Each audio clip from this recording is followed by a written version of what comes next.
ቱቶሪያል ሶፍትዌር የምንማረው ስለ SPSS ነው Statistical Package for Social Science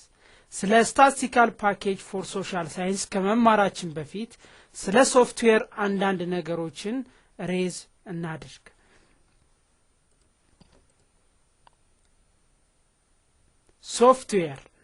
software ማለት it's a set of instruction or a set of order that tells the hardware what to do ሃርድዌራችን ምን መስራት እንዳለበት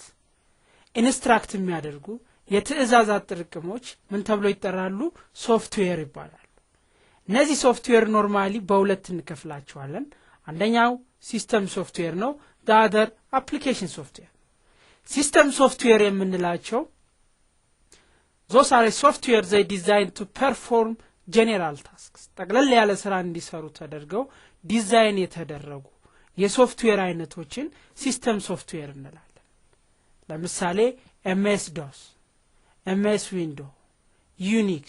Linux እነዚህ የመሳሰሉት ሲስተም ሶፍትዌር ይባላሉ application software የምንላቸው they designed to perform specific tasks የተወሰነ ስራ እንዲሰሩ ተደርገው ዲዛይን የተደረጉ ወይም ፕሮግራም የተደረጉ የሶፍትዌር አይነቶች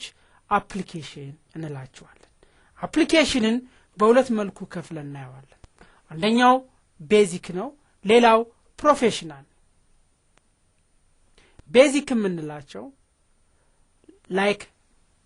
ማይክሮሶፍት ወርድ ማይክሮሶፍት ኤክሴል ማይክሮሶፍት አክሰስ እነዚህን ቤዚክ እንላቸዋለን ፕሮፌሽናልስ የምንላቸው ለፕሮፌሽናሎች ዲዛይን የተደረጉ የሶፍትዌር አይነቶች ናቸው ለምሳሌ SPSS Page3 AutoCAD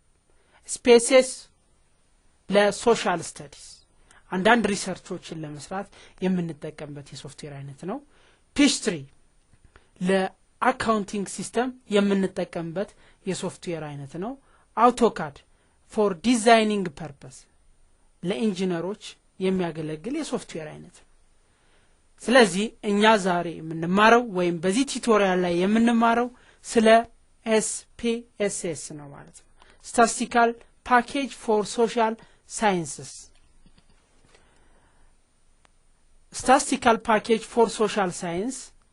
SPSS አብሪቬሽኑ SPSS ይባላል ይህ ሶፍትዌር ዲዛይን የተደረገው it's a software it's one of the software which enable you to work with statistical analysis እንድንሰራበት ዲዛይን የተደረገ የሶፍትዌር አይነት ምን ተብሎ ይጠራል ማለት ነው SPSS ይባላል በዚህ ሶፍትዌር ማንኛውም የስታቲስቲካል ፎርሙላዎችን ትሪት ማድረግ እንችላለን እዛ ውስጥ እናገኛቸዋለን እንጠቀምባቸዋለን ማለት ነው ኦቨርኦል SPSS ማለት ስታቲስቲካል የሆኑ ፎርሙላዎችን በመጠቀም የራሳችንን ፕሮብለም ወይም የዳታዎቻችንን ፕሮብለም ሶልቭ የምናደርግበት የሶፍትዌር አይነት ነው ማለት ነው